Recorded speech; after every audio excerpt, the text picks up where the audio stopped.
provision of imposing precedent rule is politically motivated in India. Explain with examples. Question पढ़े थे आप लोग, क्या समझ में आया इससे?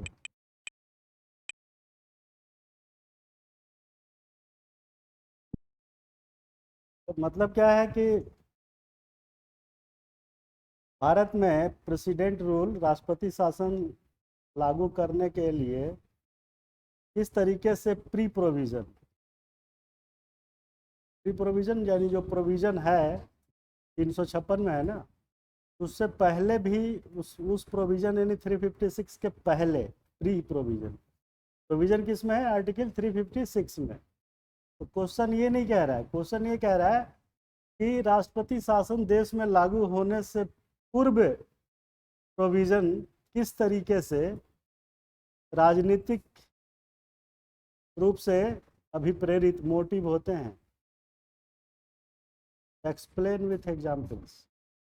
कहीं अगर क्वेश्चन आप समझ जाएंगे तब तो आंसर लिख ही देंगे, मुझे ही मालूम है। क्या समझे भाई, बताए कोई बोले।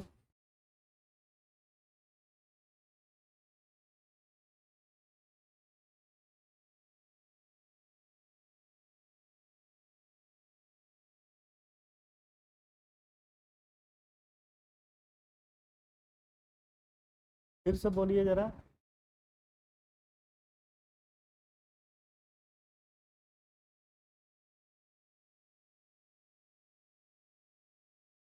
हम्म।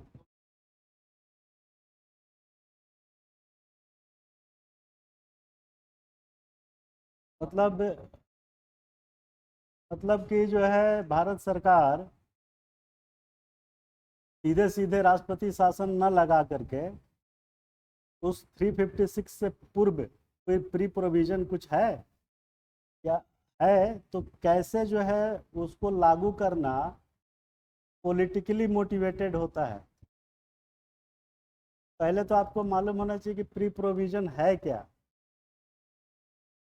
राष्ट्रपति शासन लागू होने से पहले क्या कोई प्री प्रोविजन है, और अगर है तो वो किस तरीके से जो है राष्ट्रपति शासन लागू होने से पूर्व के जो प्री प्रोविजन है वो किस तरीके से पॉलिटिकली मोटिवेटेड होते हैं। टफ है ना क्वेश्चन, तो यही तो मैं चाहता हूँ कि टफ क्वेश्चन आपके सामने रखा जाए जिससे आपकी तैयारी हो। हम्म।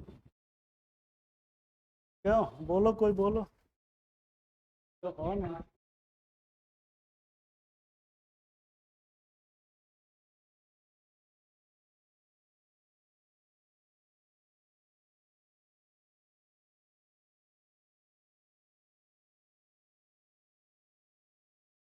356 इम्पोज हो जाएगा। Very good. क्वेश्चन ये तो नहीं है ना, क्वेश्चन तो ये है कि किस तरीके से उस आर्टिकल 356 के जो प्री प्रोविजन है, मतलब उससे पहले 1 से लेकर 356 के बीच में कोई प्री प्रोविजन है जो भारत में राष्ट्रपति शासन लागू होने के लिए पॉलिटिकली रूप से, राजनीतिक रूप से मोटिवेटेड होता है। मतलब सरकार चाहे तो 356 लगाने से पहले, रिकॉर्ड हो रहा है ना, 356 लगाने से पहले 1 से 356 के बीच के कोई प्रोविजन हो सकते हैं जो उसको लगाए, लेकिन वो लगाना न लगाना पॉलिटिकली रूप से मोटिवेटेड होता है। क्लियर है क्वेश्चन? अब क्लियर हो गया कि नहीं हो गया? अगर आपको ये पता है कि 356 से पहले कुछ है, in that situation you can write. पहले तो आपको ये जानकारी होना चाहिए कि 356 से पहले होता है एक 355। क्या है? आर्टिकल 355। ये क्या कहता है? ये अगर ये 355 ये कहता है, if any state of India is facing the challenges of internal disturbance by the people, in that situation central government can send the paramilitary force belonging to the central government like CRPF, SSF, SSB, ये बोल रहा है, क्या बोल रहे थे, CISF, जो भी पैरामिलिट्री फोर्स है यूनियन गवर्नमेंट का, that forces can be sent to that state to make law and order peaceful. Clear है? सीधे राष्ट्रपति शासन नहीं लगाना है, बल्कि आर्टिकल 355 के तहत उसको पैरामिलिट्री फोर्स डिप्लॉय करके उस स्टेट की जो इंटरनल डिस्टर्बेंस है उसको कंट्रोल करना है. क्लियर है? जैसे मणिपुर में हो रहा है. अब क्वेश्चन ये कह रहा है कि क्या किस तरीके से ये पॉलिटिकली मोटिवेटेड हो जाता है. भारत सरकार एकदम से नहीं भेजती. पॉलिटिकल मोटिवेटेड जो मणिपुर के केस में आप देख लीजिए, समझ गए ना. अगर सेम गवर्नमेंट है तो पॉलिटिकली मोटिवेटेड है कि हमारी इमेज खराब ना हो जाए कि वहाँ की गवर्नमेंट निकम्मी है, इसलिए सेंट्रल ने फोर्स भेजा. मतलब he is not fit to run the state peacefully. जैसे CRPF जाएगी, व्हाट मैसेज विल गेट कि the state government's law and order is not under control of the existing state. यही होगा ना, तो इससे बदनामी होगी. तो that is the political motivation. सरकार जो एकदम से भेजने के नाम पे थोड़ा वेट करती है, क्योंकि जैसे भेजेगी तो क्या मैसेज आएगा कि तुम अपने घर का झगड़ा नहीं सुलझा पाए तो हमने तुम्हारे लिए फोर्स भेजा. तो इसका मतलब it becomes like failure of the existing government. तो ये पॉलिटिकल मोटिवेटेड हो गया. कैसे? ये जो हमने बताया. और केस लॉज पूछ रहा है तो मणिपुर का दे दीजिए अभी जो चल रहा है.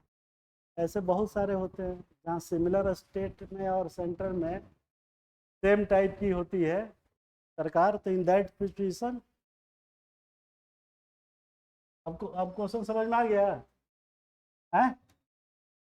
अरे भाई आया कि नहीं आया, बोलो ना. समझ में आ गया क्वेश्चन ना. इस तरीके से प्री प्रोविजन को भी अप्लाई करने में सरकार पॉलिटिकली माइलेज देखती है. अब क्वेश्चन समझ में आ गया तो आंसर भी समझ में आ गया. क्या भाई खोले हो कि नहीं? तो ये बैकग्राउंड में था, ये क्वेश्चन हमारे दिमाग में मैंने लिखा था आप लोगों के लिए, क्योंकि क्वेश्चन देखो ऐसे ही पूछे जाते हैं. समझ रहे हो ना?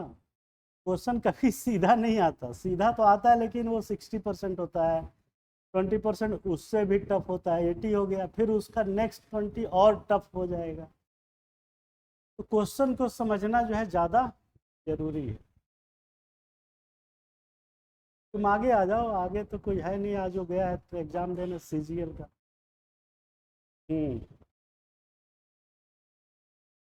नेशनल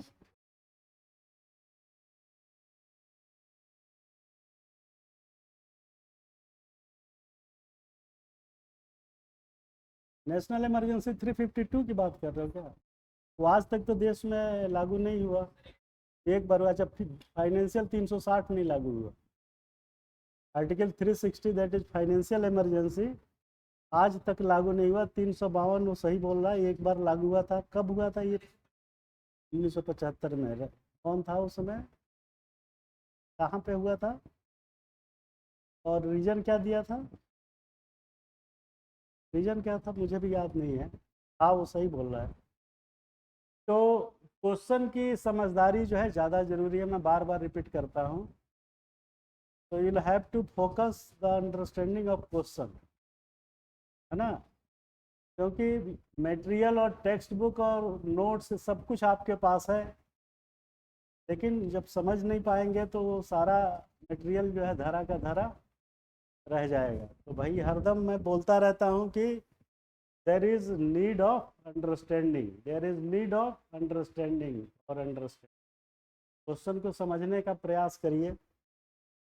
तो सीधे चलते हैं the next question 68. Why land reforms act, ये तो हो चुका है भाई, ये भी हो गया.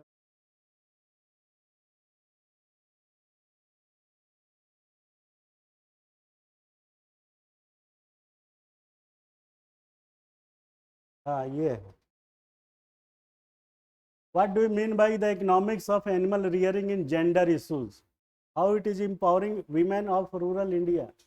ये कह रहा है कि जेंडर इशू जो है किस तरीके से पशुपालन के फील्ड में जुड़ा हुआ है। आप जो है पशुपालन के अर्थशास्त्र को लैंगिक मुद्दों के साथ कैसे समझते हैं, कैसे देखते हैं, और ये किस तरीके से ग्रामीण महिलाओं को सशक्तिकरण प्रदान कर रहा है। This is the question.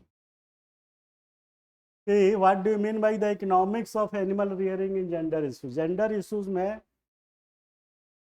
पशुपालन के अर्थशास्त्र को आप कैसे समझते हैं, क्या मतलब है इसका?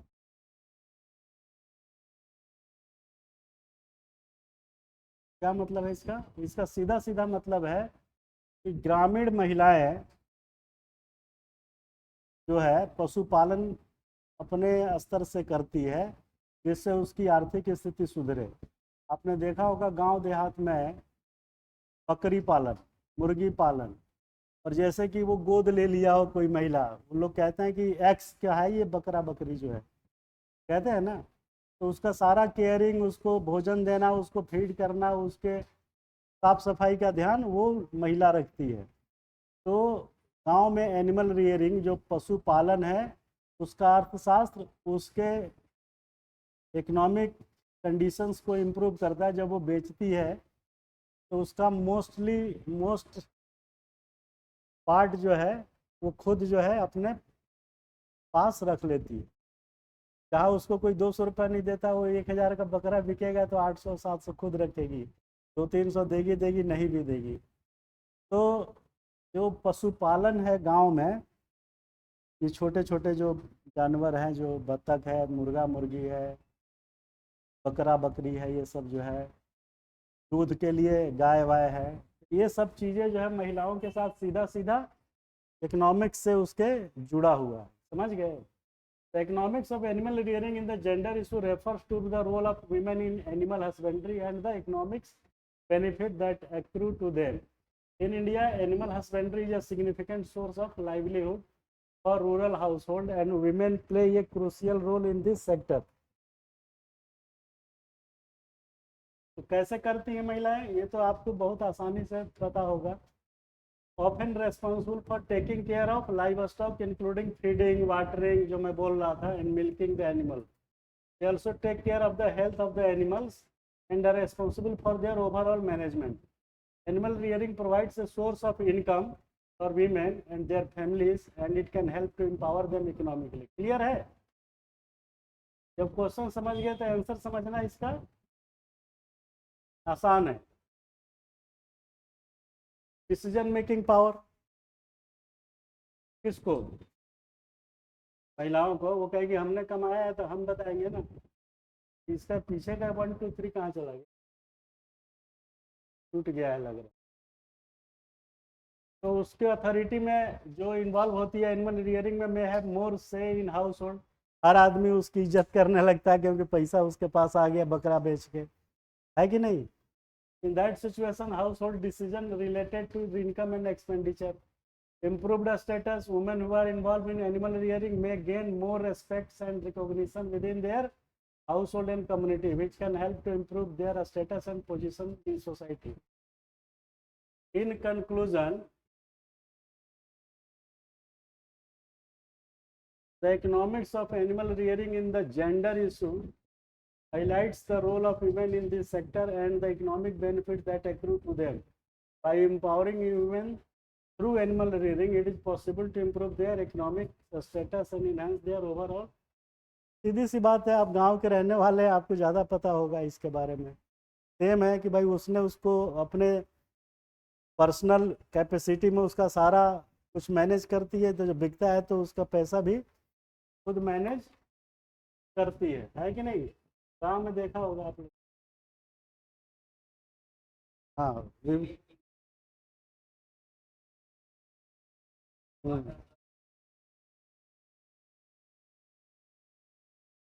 जेंडर बजटिंग आप जानते हैं पिछले 3-4 सालों से महिलाओं के लिए बजट में फिनांस के जो बजट होता है उसमें अलग से एलोकेशन हो रहा है, ठीक है ना, कि उतना पैसा जो है महिलाओं के एम्पावरमेंट पे